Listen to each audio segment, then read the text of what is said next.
তোমার মতো কত যুবক বিয়ে করার আগেই কিন্তু দুনিয়ার জমিন ছেড়ে চলে যেতে বাধ্য। আজকে তুমি খেলতামাশায় মত্ত হওয়ার পর সারা রাত্রি কানের মধ্যে হেডফোন লাগায়া হিন্দি গান শুনতে শুনতে ঘুমাও। মহব্বতে হুনে লাগে যারা যারা, কথা বলেন, গান আছে না নাই? এমনি ভাবে যুবক ভাই তুমি রাত্রি বেলায় ঘুমাও, ওই ঘুমন্ত অবস্থায় যদি আজরাইল তোমার কাছে হাজির হয়ে যায়, পরের দিন সকাল বেলা তোমার কি হালত হবে?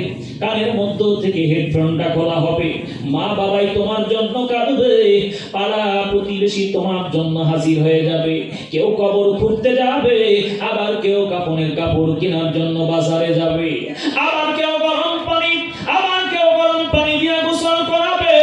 ও যুবক সন্তান, তুমি যেই ফোনটা ব্যবহার করো, ফোনটা কিন্তু তোমার কাছ থেকে নেওয়া হবে।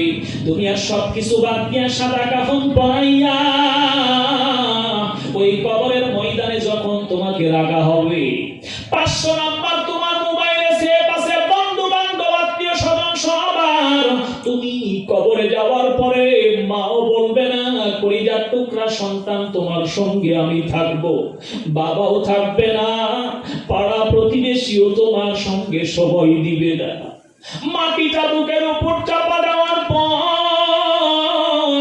সবাই যখন সেখান থেকে ফিরে আসবে, বন্ধু বান্ধব স্মরণ করবে না, এমন কোন বন্ধুও তোমার ফোন নাম্বারে কিন্তু কথা বলার জন্য ফোন দিবে না, কারণ তোমার কাছে থাকবে না ফোন, আর তোমার সাথে কথা বলারও কোনো সুযোগ নাই। বন্ধু বান্ধব সেটা বুঝে যাবে। সুতরাং তুমি একা একা কবরের ময়দানে থাকবা রে মুসলমান। ও যুবক বন্ধু, তুমি কেমন করে কবরের ময়দানে একা থাকবা? আল্লাহ রাব্বুল আলামিন ফেরেশতা হাজির করাইয়া দিবে। ফেরেশতারা যখন জিজ্ঞাসা করবে, যুবক বাবা বলো, কে তোমার রব? কে তোমার রব?